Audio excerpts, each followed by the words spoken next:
I do believe we're live. We are live. Please stand by. We are experiencing technical difficulties. Steve, you want to get us started off here? I'm ready if you want. Sure. Okay, 3, 2, 1. Well, I'm honored and thrilled to be part of this presentation tonight.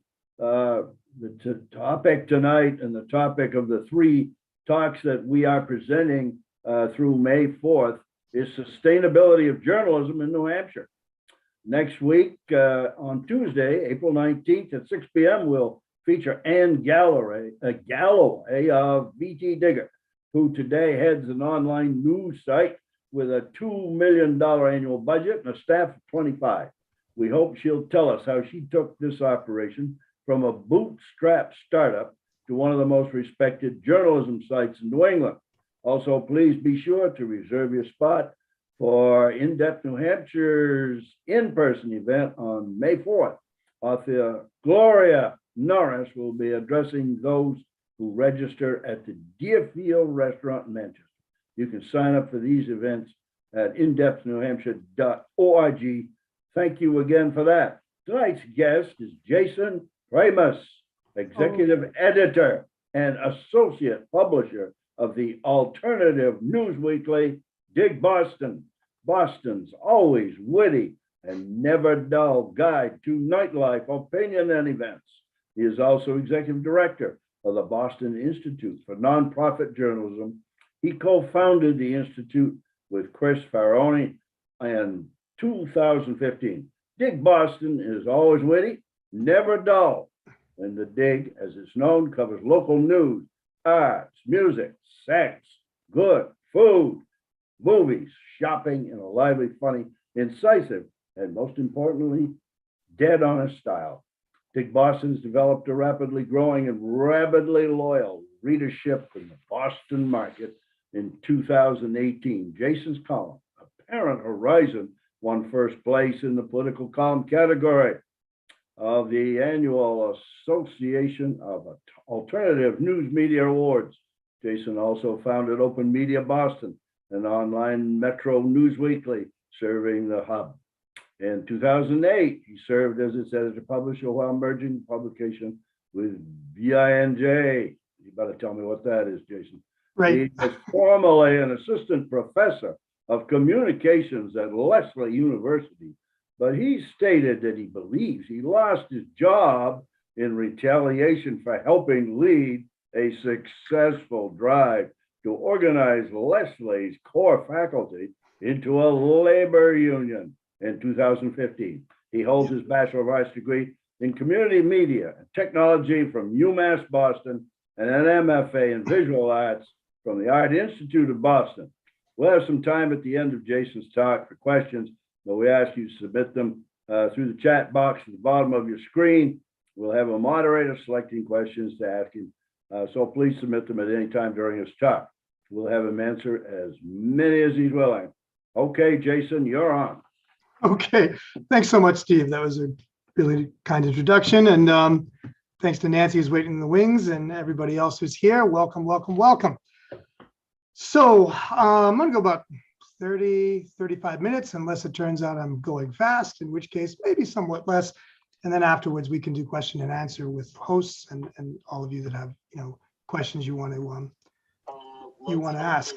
So to start, last week, those of you who attended the first part of the speakers series heard from Professor Dan Kennedy, who gave a fine view of the local journalism crisis from 30,000 feet, as well as what we might call a glass half full view of efforts to revive the fortunes of independent local journalism, which is great.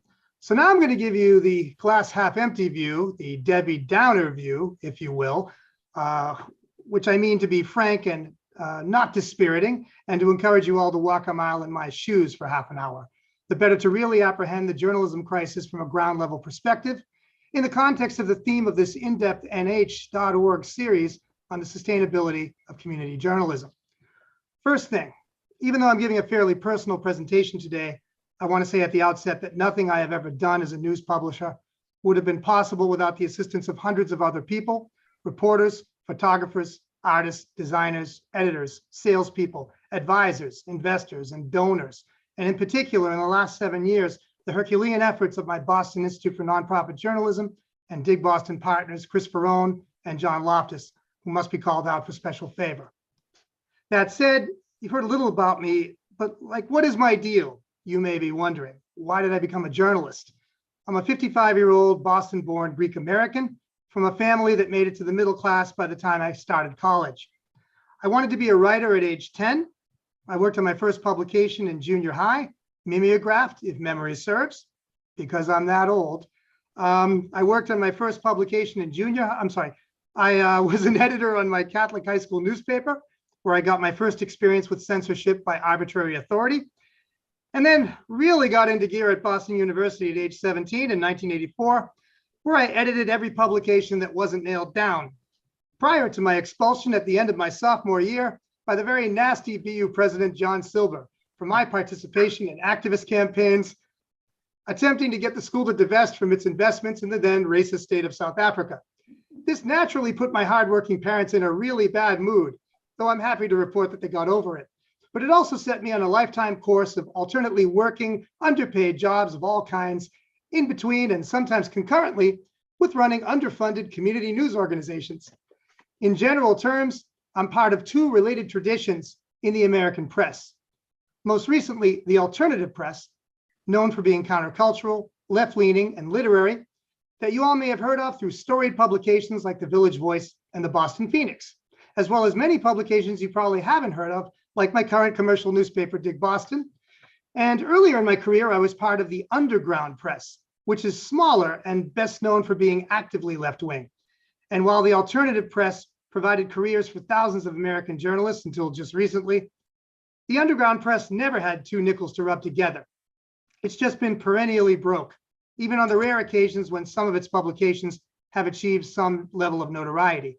As with my New Liberation News Service, 1990 to 1993, which was a nonprofit restart of the 60s and 70s Liberation News Service, for those of you that go back that far, that I syndicated to 200 US news outlets with a combined audience of over 2 million plus, and an even larger global audience, all during the height of the first Gulf War in 1991. I had correspondents all over the world using the then bleeding edge technology of email, leading the Boston Globe to dub NLNS the high-tech underground. I then ran the small for-profit National Quarterly, As We Are, the magazine for working young people, 1994 to 1996, where I personally broke one major national investigative story that was then plagiarized by both the American Prospect and Newsweek, resulting in my older colleagues advising me to quote unquote drink heavily, advice I thankfully ignored. Then, after nearly a decade running a labor-related nonprofit for which I also had to constantly raise money, I organized a huge political confab called the Boston Social Forum right before the 2004 Democratic National Convention in Boston, and saw my nonprofit completely defunded after the billionaire's daughter that had been seeding my organization got mad at me for going quote unquote off mission for doing the giant successful forum. After going on unemployment, I finally went back to school and got my university degrees at midlife, running up a huge student debt that I will never pay off. In July 2007, unhappy with the stultifying PhD program in public policy that I landed in after getting my undergraduate degree in 1 year at UMass Boston as an extreme prior learner, I started laying the groundwork for a new publication that would, as I said at the time, provide me with a bully pulpit from which to extemporize upon my views on social media. I launched that publication, Open Media Boston, in May 2008, got an MFA in visual arts along the way in 2013, as you heard, then was an actual journalism professor for a year, 2014 to 2015, all while continuing to run the news organization. I lost my job, as again you heard, for helping lead the successful union drive of core faculty at Lesley, where I was teaching. Then co-founded the Boston Institute for Nonprofit Journalism in 2015 with the aforementioned colleagues. We managed to acquire DigBoston in 2017, and we have been running both outlets ever since. Over the years, I've written for literally hundreds of publications in over a dozen countries and have been reprinted in several languages. Okay, so for those of you wondering, understandably, about my stance on objectivity in journalism, I will say that I don't believe in objectivity as it's come to be understood in the 100+ years since publications like the New York Times decided to shape the concept to mean some kind of imaginary neutral stance on issues of the day in their reportage, unlikely to offend their main advertisers and thus harm their bottom line. I and my partners and colleagues at Binge and DigBoston, and more journalists throughout our trade every year, believe that journalists should strive to be fair and accurate in our reporting. Though personally, I also believe in objectivity, as it was originally conceived, and this is rarely discussed, as an attempt to apply the scientific method to reporting to the degree that that is possible. So my Binge and Dig colleagues and I further believe that that journalism, for all its faults, is a necessary prerequisite for American democracy and democracies around the world. That is, you cannot have a functioning democracy without professional news organizations at all levels working hard to keep our democratic institutions honest. So the crisis in journalism outlined by Dan Kennedy last week, particularly the rolling collapse of local independent journalism over the last 25 years, is a direct threat to our democracy. It is not some minor problematic that we can engage with or ignore at our leisure, yet still expect democratic institutions to function as normal. If journalism at any level, especially the local level upon which all politics is built, and by the way, I live diagonally across the street from where House Speaker Tip O'Neill, who is from Cambridge, was born. So he's the one who said all politics is local. I just thought I'd throw that in. So, if journalism at any level, especially that local level, fully collapses, then democracy too will collapse. These are the stakes that we're discussing in this series.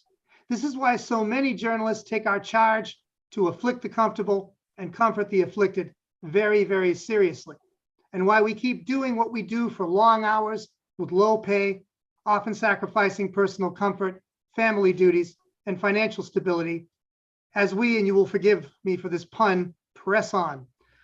So to enter today's narrative proper, I want you to understand that 3 major economic models are being used by independent news outlets in the US and abroad to try to rebuild local journalism: the nonprofit model, the traditional for-profit model, and the cooperative model. You may have heard about one or more of them in recent talks about journalism that you've seen or in your own reading around, but you may not have heard the opinion that I'm going to voice today, that none of them really work together or in combination. Literally hundreds of independent local news organizations have been started by journalists around America in the last 17 years or so.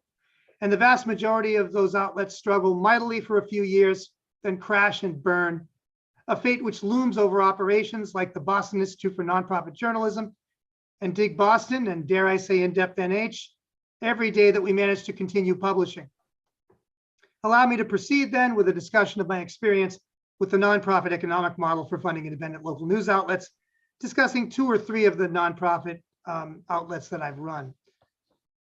Starting with Open Media Boston and Boston Institute for Nonprofit Journalism. We'll go more in detail than what I said earlier. So I founded Open Media Boston in May 2008 with no money and an initial mandate to be a general interest metropolitan Boston online news weekly with an editorial policy to the left of the Democrats, something you don't see that much of in the US, certainly. After launching OMB, I did not raise money in the first year of operation while proving its concept. That was deliberate. I worked a half-time job as the project manager of a web company while writing 2 to 5 stories a week. In year 2, I raised enough money to pay myself $24,000 a year as a contractor and left the web job. By year 4, I was raising over $50,000 a year, paying stringers, which is what journalists call freelancers, half of that sum at $50 a story and paying the other half to myself. And I ran that way basically for the rest of OMB's tenure. OMB never really did better than that financially, and midway into year 7 of its run, I rolled it into the new Boston Institute for Nonprofit Journalism that I'll discuss in a moment. On the positive side of the Open Media Boston experience, and you'll hear similar stories from other publishers that managed to operate independent news organizations for more than a couple of years. As a result of working on the project, good things happened, right?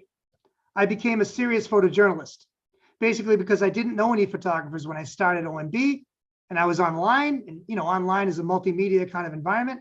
So I ended up shooting so much myself, and it was so possible to do that because of digital photography arriving on the scene at just that moment, that I got good at it.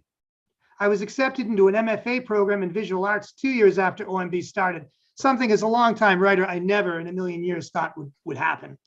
I got my MFA about 3 years after that, which, if you don't know, is a so-called terminal degree, like a PhD in certain practical creative fields like the arts.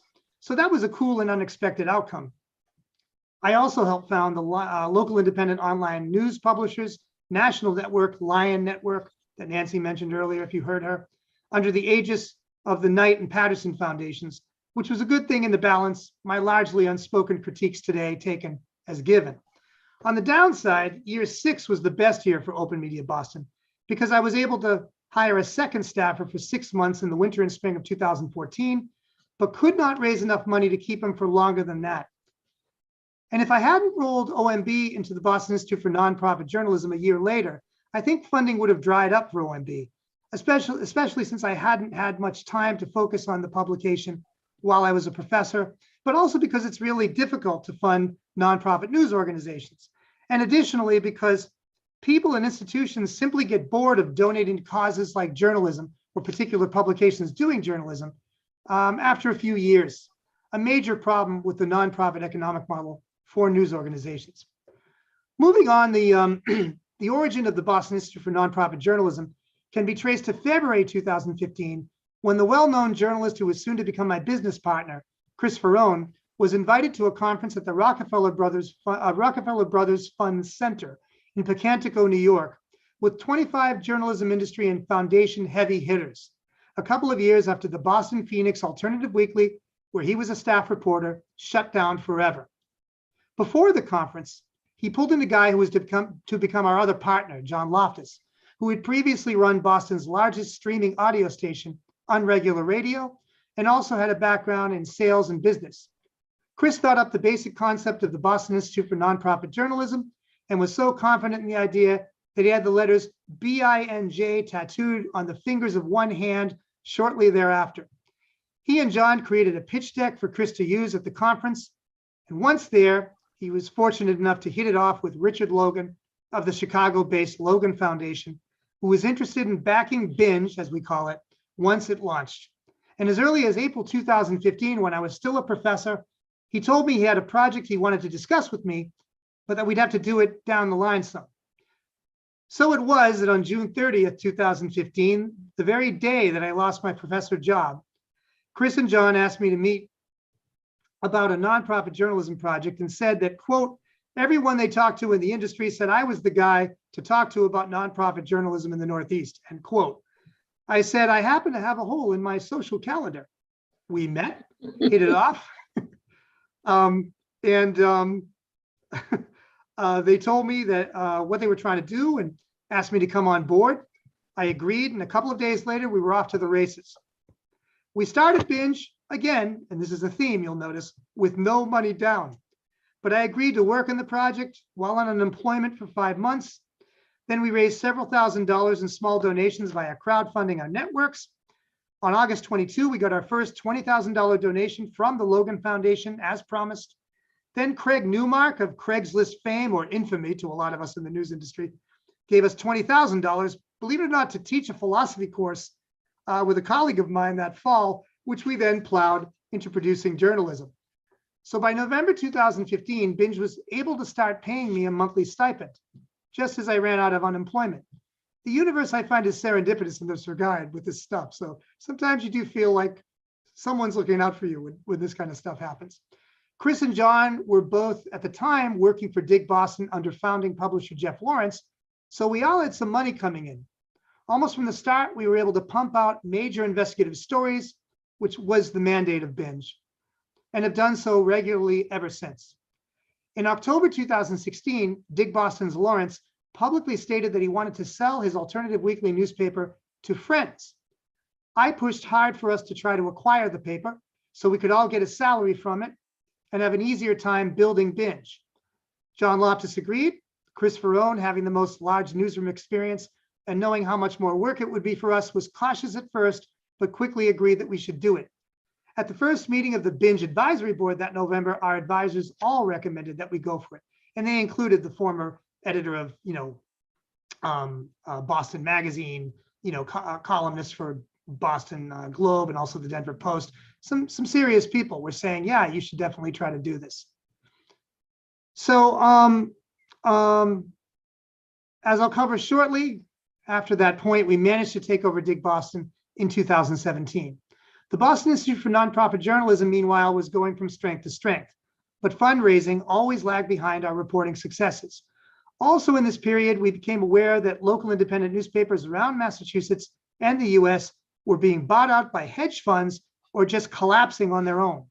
We also began to realize that major funders were slow to understand the importance of funding nonprofit journalism. However, we noted that they were interested in funding different kinds of what are called community engagement strategies, basically doing something good journalists always did, like interacting with the folks you're covering. I mean, this shouldn't be rocket science, but maybe for some people it is, I don't know. So both epiphanies led us to launch our experiment aimed at building a replicable model that municipalities around the US could use to help rebuild their failing local information ecologies, called the Somerville News Garden Project in 2019. I can come back to discussing that if we have some time later. It's kind of a whole topic on its own. We also launched a successful legislative project the same year, which helped pass the state law to impanel a mass journalism commission to look at how our state government might help ease the crisis in local journalism. A commission which still in typical Massachusetts legislative form hasn't been seated yet over a year after the law's passage, and which Dan Kennedy and I are both supposed to have seats on. So, fingers crossed on that one. In the same period, Chris Ferrone started a Binge program to sponsor documentary filmmaking efforts, especially in housing policy and drug policy, by nationally known director and Boston native Johnny Hickey. We continued to punch far above our weight until the pandemic hit. And then we redoubled our efforts by launching the Pandemic Democracy Project, as I dubbed it, in March 2020 to help keep money flowing to local journalists who everyone was losing their jobs at that point in March 2020 by paying them to write short features, as well as the long form enterprise reporting we'd become known for. The public was so sympathetic to our efforts that we got our budget up to $291,000 that year, which, I mean, those of you that run any kind of real small business will understand this is not a lot. For me to say this is a lot tells you the situation a lot of us are in. However, people and foundations started giving less in 2021 for a variety of reasons, including both what's called compassion fatigue and what's come to be called pandemic fatigue. So Binge's budget fell to $180,000 last year, and we continue struggling along as ever, even as all our efforts are really beginning to bear fruit. Over the years, we have paid over 100 freelance journalists from a wildly diverse array of backgrounds good rates ranging from $500 to $5,000, actually $10,000, depending on what kind of grant funding we get to support the money that we're giving, for works on a vast array of topics, covering every conceivable kind of community in Massachusetts and beyond. And that's the plus side of the Boston Institute for Nonprofit Journalism. The minus side is that we can't break through financially after 7 years of trying. We cannot become the $500,000 or $1 million a year organization that we need to be to achieve escape velocity, as I often say, and become truly sustainable and independent. And we've discovered an important fact about funding nonprofit journalism. Very few larger funders are willing to fund journalism and its production itself, as the Logan Foundation has continued to do year after year with us and others to its lasting credit. It's extremely rare for a foundation or other wealthy funders to do that. We find that most funders are putting bureaucratic hurdle after bureaucratic hurdle in the way of nonprofit outlets like Binge. They expect every nonprofit news organization's staff to be extremely diverse, which we of course strongly support and act on. But they have turned grant applications, the entire process, into massive diversity, equity, and inclusion quizzes. And they won't provide more, general or even targeted operating funds to help us and every publication like us hire more staff that we desperately need, notably for membership and development work to raise more money, and B, more diverse staff. Like if our operation started with 3 white guys and everybody we have, waiting to step up, all the talent we have come from all kinds of other backgrounds, as they do, we want to hire them. We want to expand our staff. There's no way we're hiring another white guy. It's not going to happen. But we can't hire anybody else. And we did hire one half-time young person to help me on the Somerville News Garden project to run our Somerville Wire news product that we created there. Half-time, she did it for 14 months. And the Boston Globe in the form of Boston.com just poached her, just hired her away from us. I mean, this is what happens, right?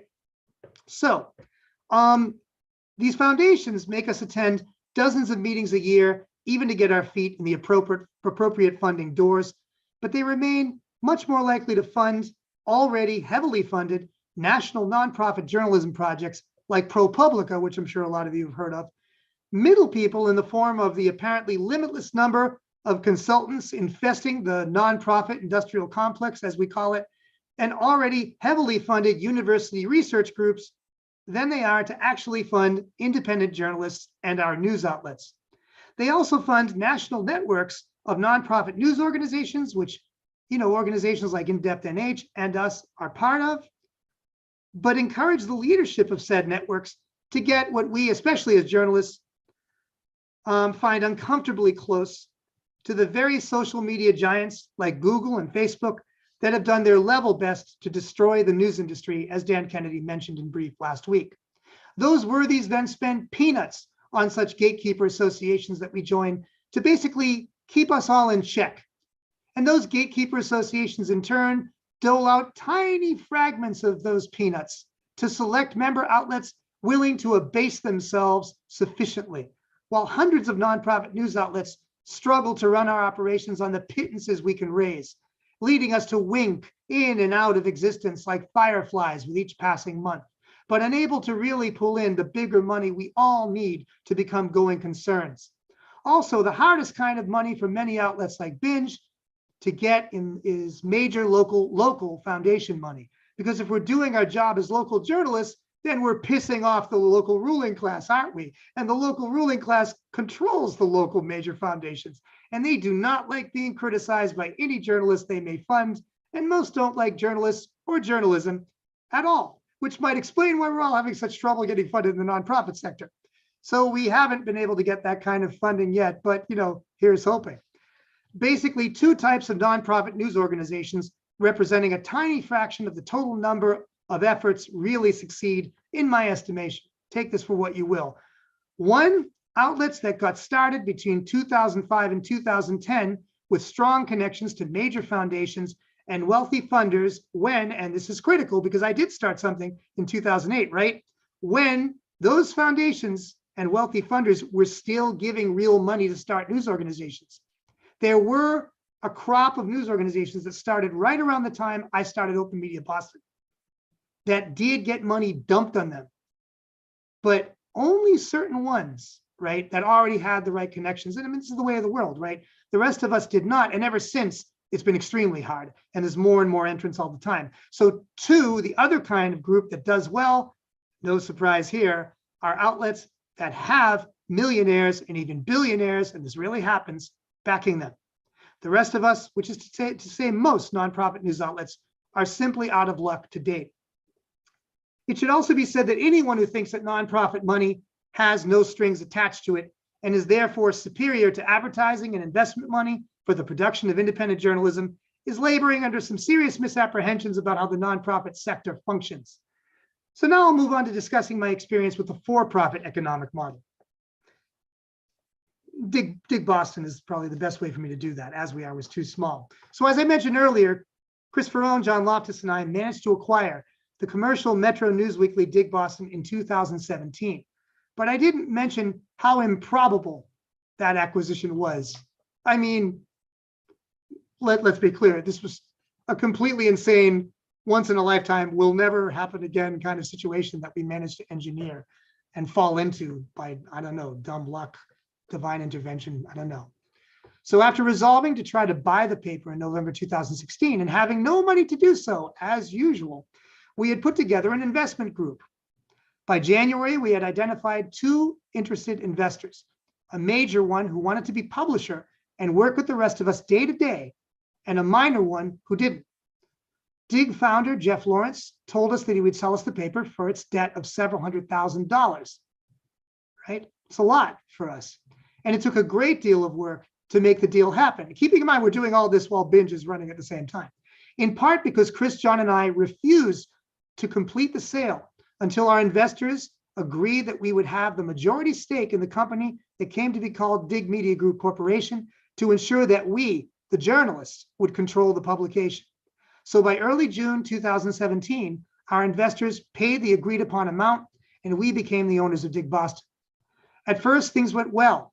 However, the company quickly ran off the rails on the sales side because our new publisher, who was supposed to be sales manager, didn't do any real work.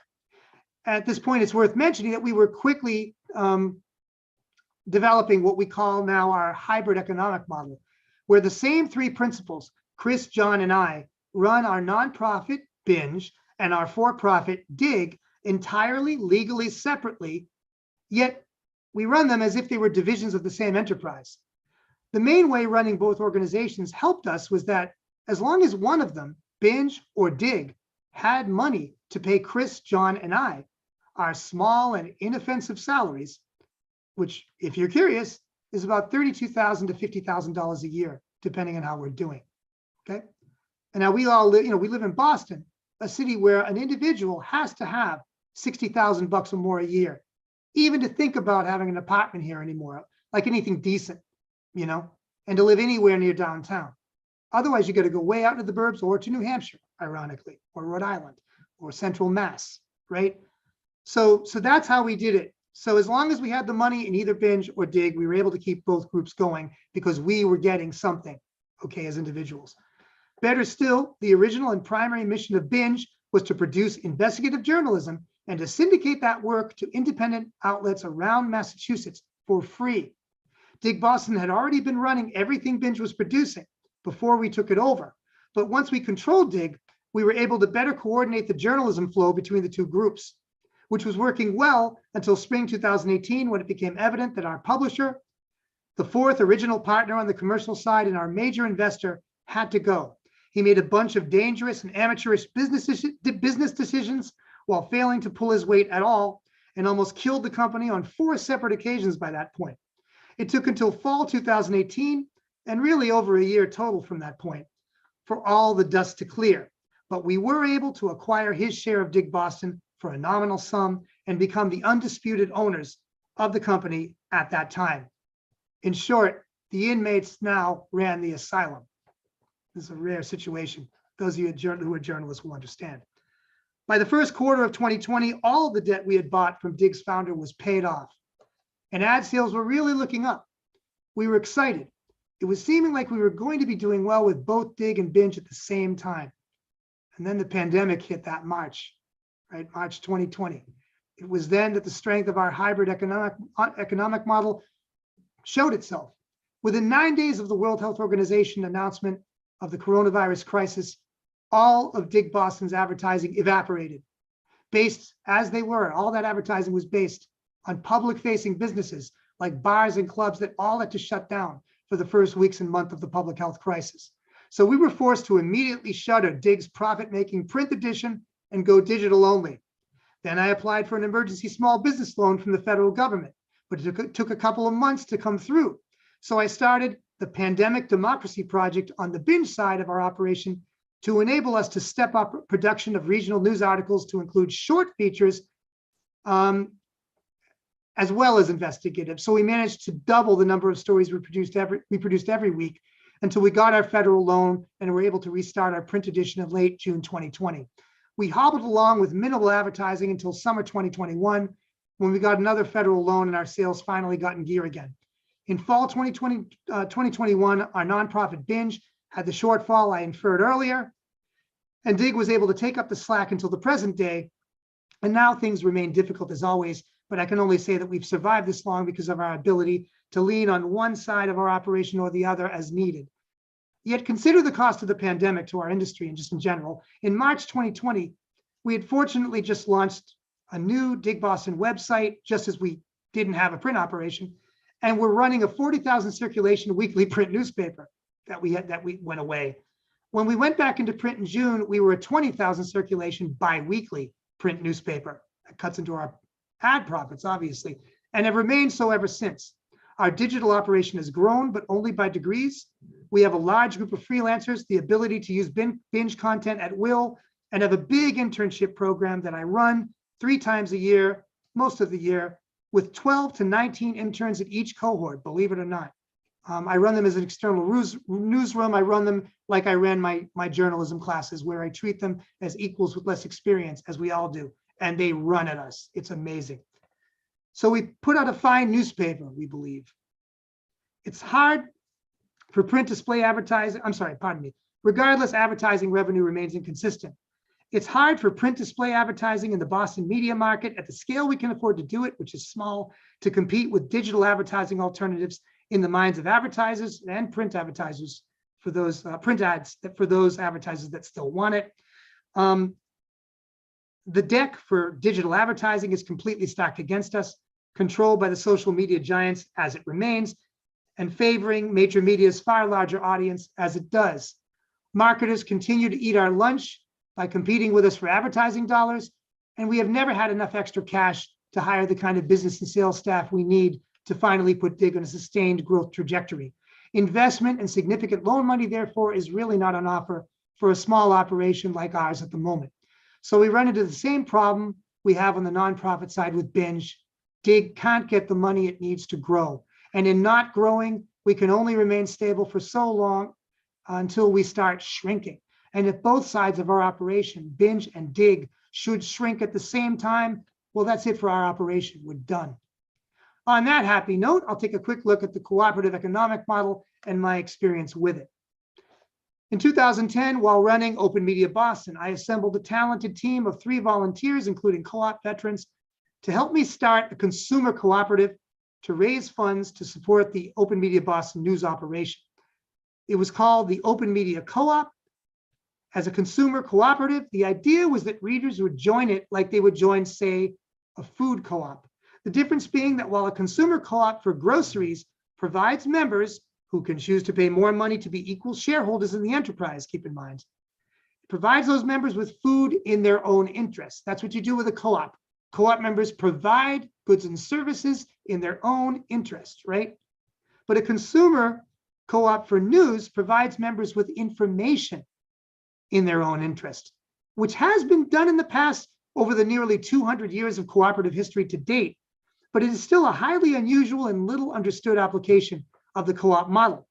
Problem was, after over a year of trying and a lot of meetings, we found that basically no one was interested in both paying something like a couple $100s a year, to be shareholders, right?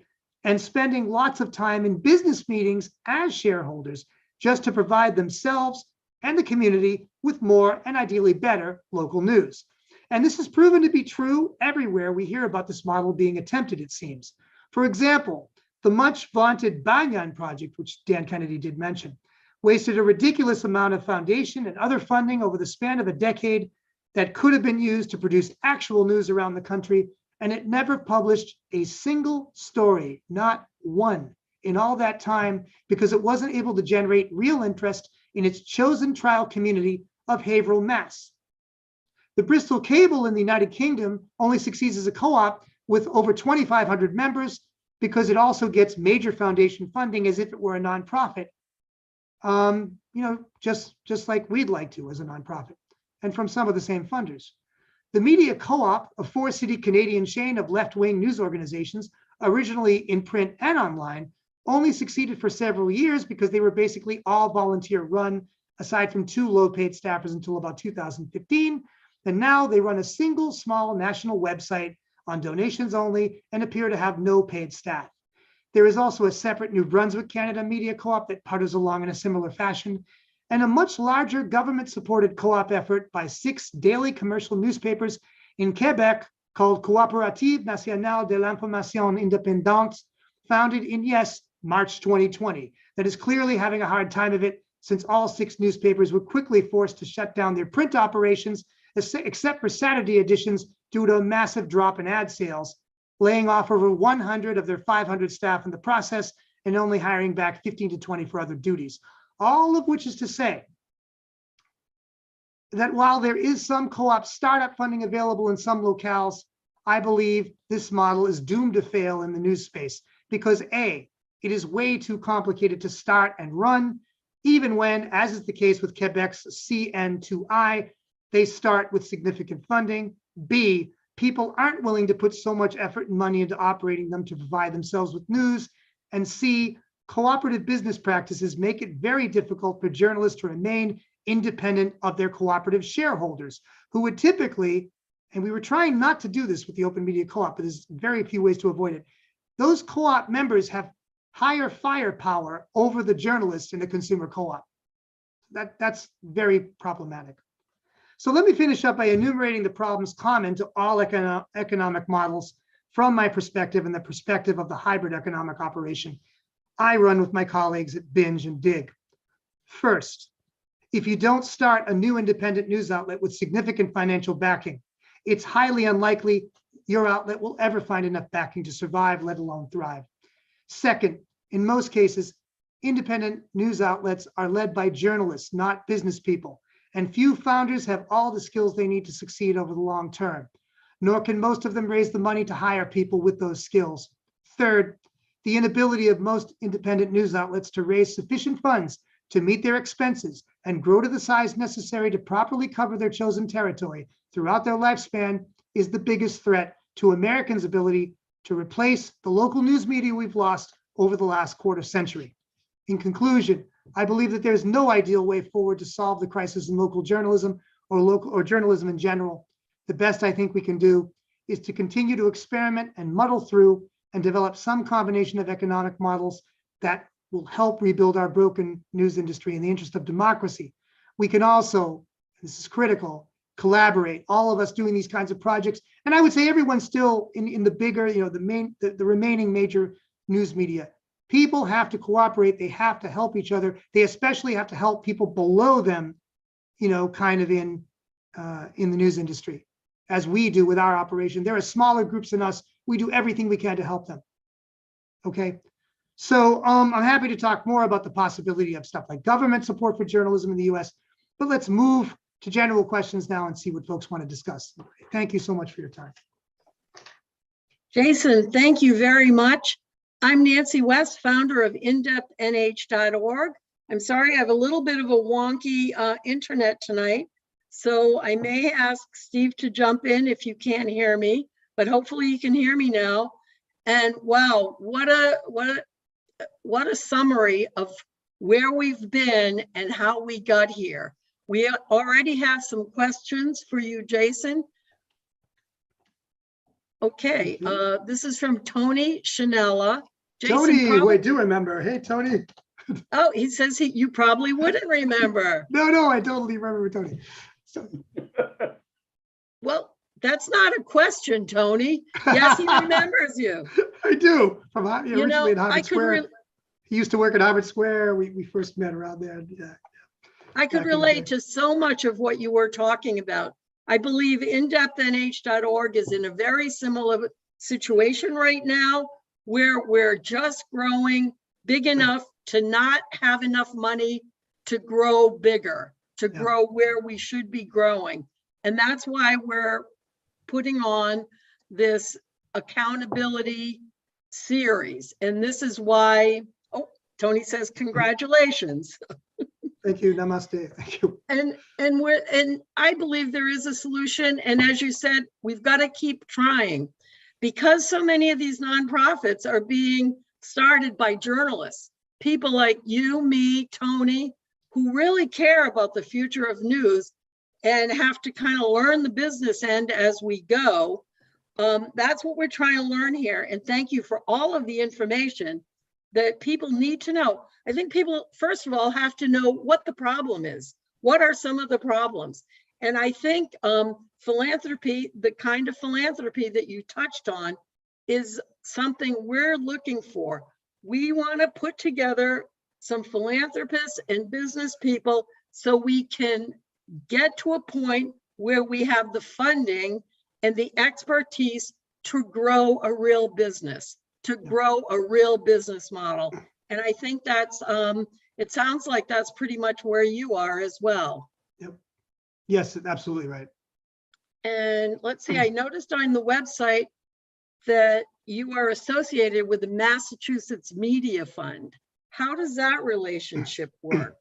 Well, that's just the IRS 501c3 tax deductible, nonprofit that does business as Binge, as the Boston Institute for Nonprofit Journalism.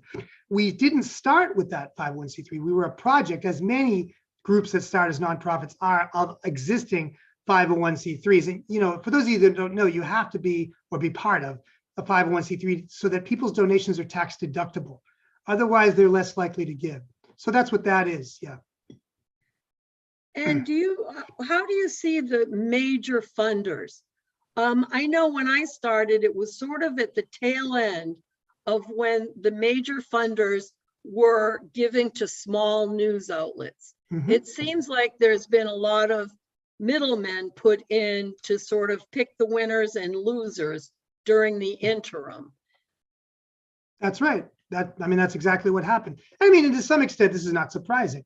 Even large foundations like Knight or others that were in this space in 2005 to 2010, early, as I said, when I got in, and others got in, like I believe Ann Galloway got in that period, right? When she's talking next week, even large foundations only have so many program officers and folks that are sometimes called circuit riders, scouts that are looking for like outlets when they're getting in the journalism space that they think are worthy.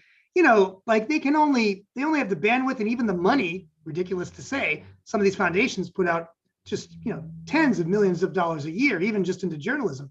But for all that, that's not enough. The scale of the problem we're talking about is huge. So at a certain point, and also I should say, they got burned, some of the larger foundations. There were con artists. One outlet I actually went out and met myself before its publisher ran off with the money. In a windy city, I can say, but I won't say any more than that. And that left a bad taste in funders' mouths for those that remember it.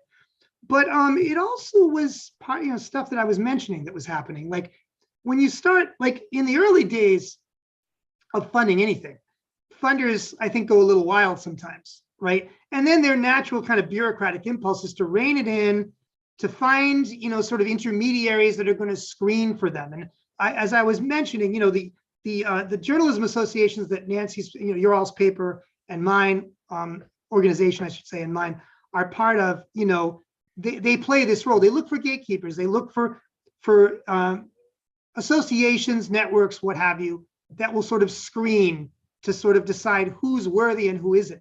And then from those groups, they find different ways to disperse money. The problem is, from our perspective on the ground at the grassroots, a lot of money seems to disappear between the foundations themselves and other wealthy funders and us, and the number and height of the hurdles we're asked to jump seems to get farther apart and higher every year. We just, or maybe closer together and higher, whatever. It's harder every year for us. So, yeah. We have another question from Gail Ober.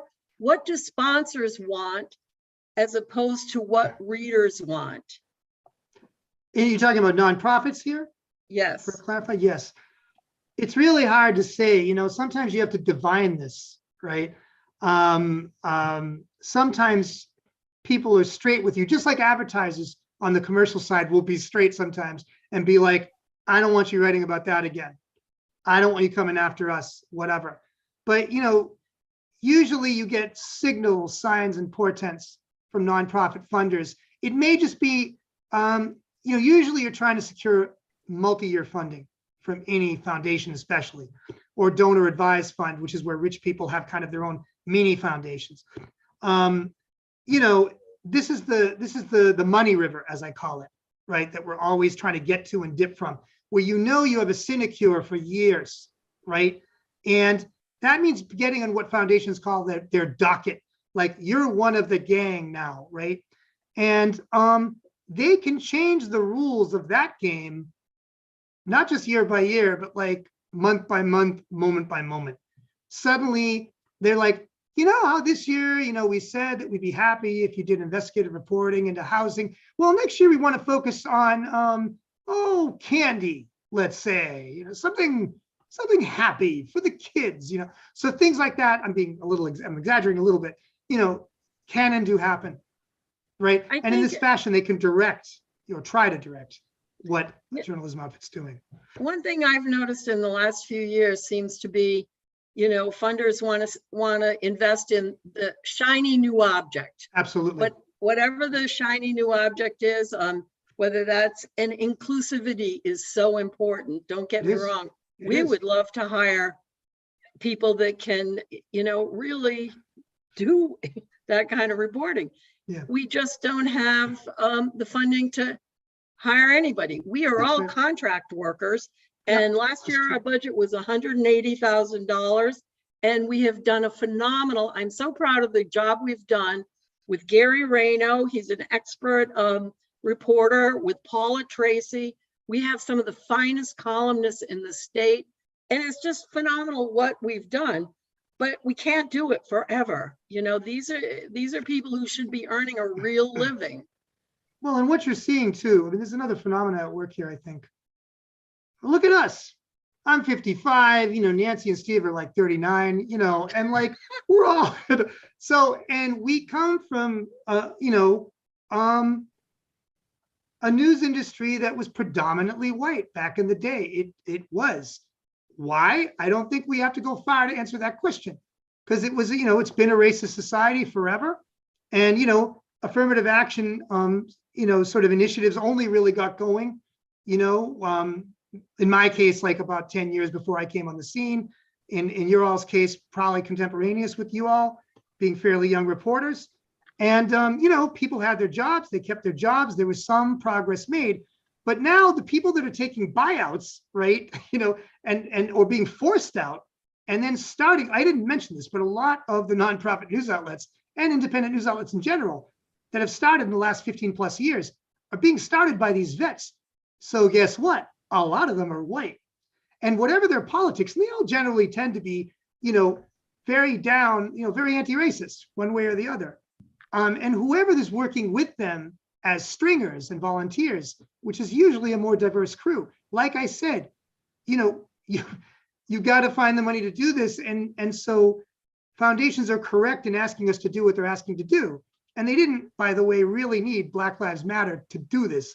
I mean, I would that they had already been doing it before, because had they been doing it before and put more money in the space, this would have been easier, certainly for those of us in the nonprofit space.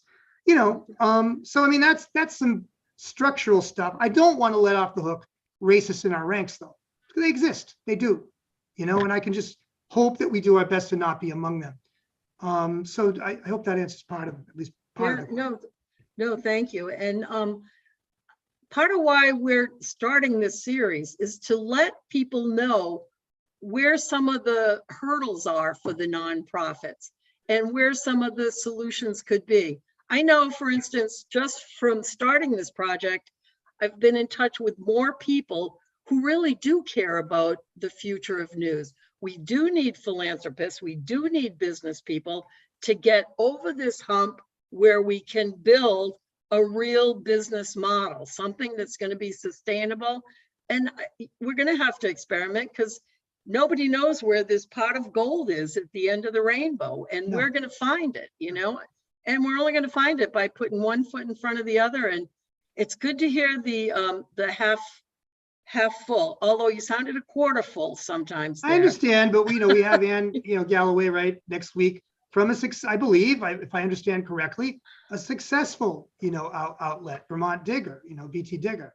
That's the only one that I know of that I can look to that has started with nothing, really bootstrapped, and now has $2 million budget. But a lot of that, as you pointed out, was timing.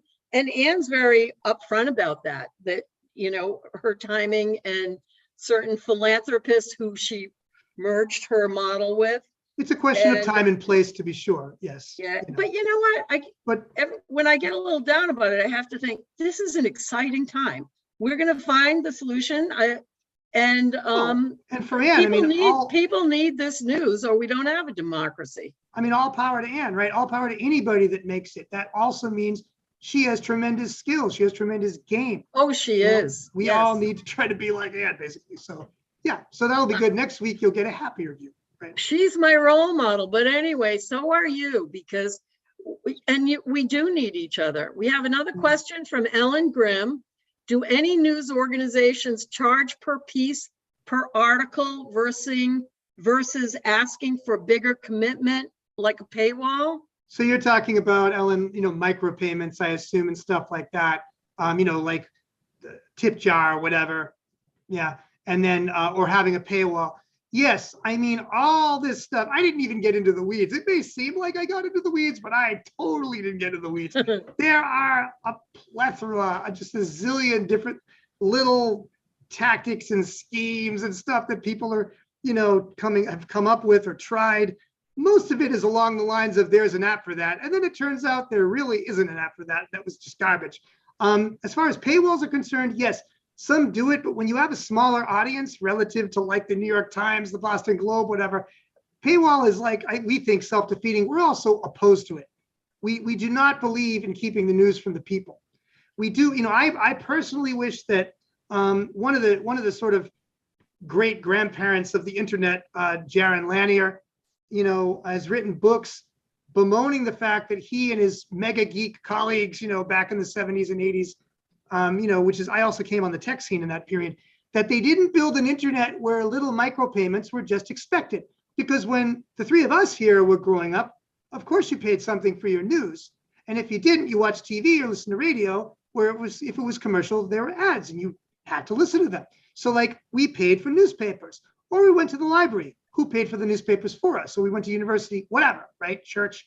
So we built an internet. An internet was built that was like, everything will be free. Well, I'll share. And that was great until major con artists, like Bill Gates, and like now Mark Zuckerberg and others came along and took advantage of that very democratic ethos that the internet, understanding the internet was built as a military thing, to survive a nuclear war. Okay, but it was built by very public-spirited, broadly libertarian, both left and right-wing folks. And that's not what we ended up with. Yeah, Jason, what are you hearing from your readers? What kind of feedback do you get from them? In general, like from Dig? Yes. I mean, we never get as much as we like, and that again is a function of not being that huge. If we have like, on the Dig side, we have our media audit says we have a combined circulation monthly of, 250,000, whatever it is, 300,000. So, I mean, we're doing between print and digital, according to that, something like, I don't know, 40, 50,000 a week. This isn't big, right? So you would think that's big enough, right? That we would get a lot of response. We get some, and we hear a variety of things, mostly positive, usually fans like to chime in. Although I think it's always true that critics tend to chime in larger numbers. But we would like to have more feedback in general across the board. And of course, without the pandemic, we were able to do more public events. We love to do public events, like especially on the Dig side. Well, on both sides, we were all people on the scene, and so were our stringers and volunteers and contract editors and everybody. Like you get invited to all kinds of red carpet events when you have a commercial newspaper. You get to have fun, you have parties, you do stuff with advertisers. On the nonprofit side, we do a lot of teaching. Chris Ferrone and I have both been professors. We love to teach marketing to small businesses, marketing to nonprofits, teach people how to interact with news media in their communities. We love to teach journalism, and we do that a lot through our Somerville project and through Binge in general. We have something called the Neighborhood Media School. But yeah, no, there's never enough. So I mean, what can I say? We get on the about the same, sort of attacks versus happy talk, but we want more. We don't get enough. What are you going to do next? Well, one thing I won't be doing is having a comfortable retirement. So I will be trying to do what I was talking about in my, in my presentation.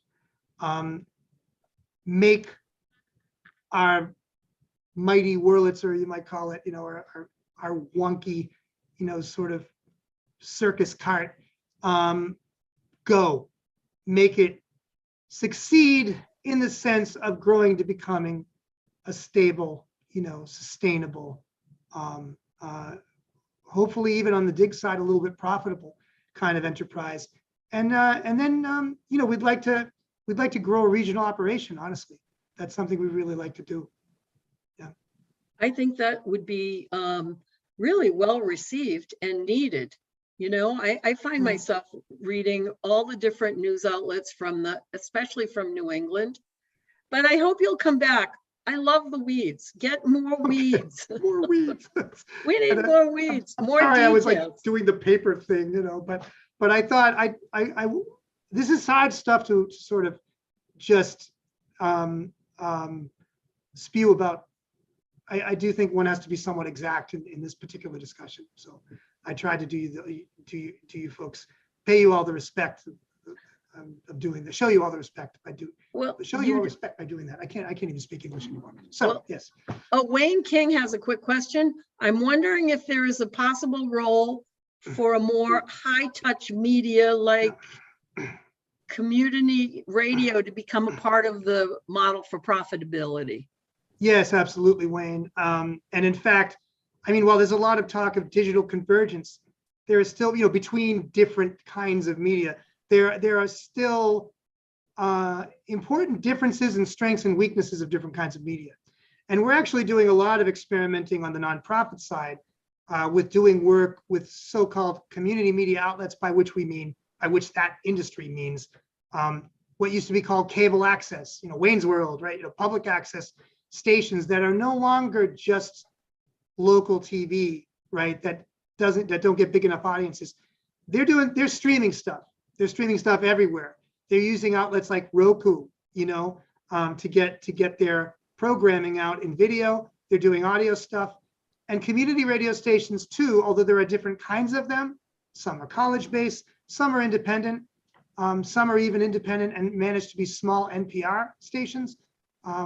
One station I actually did a show at, was on a show at in upstate New York, when my magazine was criticizing the '94 Woodstock iteration, and went out there, and we go into this little building with a water wheel, and the station was an NPR station, for like in the Hudson Valley, and it was being powered by this water wheel. So there's all kinds of community radio.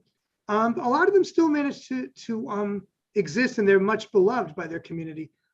So we need to try to get all these efforts working together as much as possible. Well, I'm just excited that you're still working at it. And, what fun would retirement be anyway? Yeah, I mean, that is very, very true. I mean, do you want to retire? I don't actually want to retire. I would like a vacation, though. That would be nice. 7 days a week, 365, whatever is fun and everything. But I hear what you're saying and what I'm saying. With so many members of the Institute for Nonprofit News, different startups from all over the country. So I think it's so important to get this kind of information out. And I'm grateful. We have, as you said, next Tuesday night, we have Ann Galloway from Vermont Digger. She'll be at 6 o'clock. Hope you'll sign on. And we have a big in-person event May 4th at the Dairy Field restaurant in Manchester. And Gloria Norris is an author and filmmaker who really is inspiring when she speaks about journalism. She's a Manchester native, and you're invited. Everyone's invited. Please sign up. I'm pretty sure I can talk Jason into bringing his special Greek dessert. If I can make it. But yes, I want to make it. I do want to bring one of my various desserts, including Greek ones. Yes. Yes. Well, the one in question is called ekmek kadaifi. You can all look it up, maybe. Oh, can you say it again, or I can't look it up? Ekmek kadaifi. Look, I'll type it. That'll make it so much easier. That will make it so much easier. And this is the Greek spelling. It's a combination Greek. It's a Turkish word followed by a Greek word. But and it is well, I'll tell you later. You can look it up. Look it up. You'll see. Okay. Well, this is going to be the highlight of the last 2 years where I couldn't go anywhere because of COVID. Knock on wood. It's going to be require masks and proof of vaccination. But there's a deck to walk out on. It's going to be warm. It's going to be social. I'm so excited about it. And we are going to solve this, one day at a time. We learn more every day about how to get there, but how to get there ethically and doing the very best journalism that we can is something, that makes it even harder, but we're going to do it. So I'll see everybody May 4th. Jason, Steve Taylor, everybody, thank you very much for coming tonight. And I think we've run out of time. Okay. Well, bye, everybody. Thanks so much. Bye. Thank you. Okay, bye. Thank you. Killed it. Beautiful. Oh, you said nailed it? Oh, cool. Thanks. Oh, you sure did. Your Okay. comments, especially on the evildoer grant funders, I appreciated that. Yeah, I wasn't going to let them off the hook. No way. We're clear.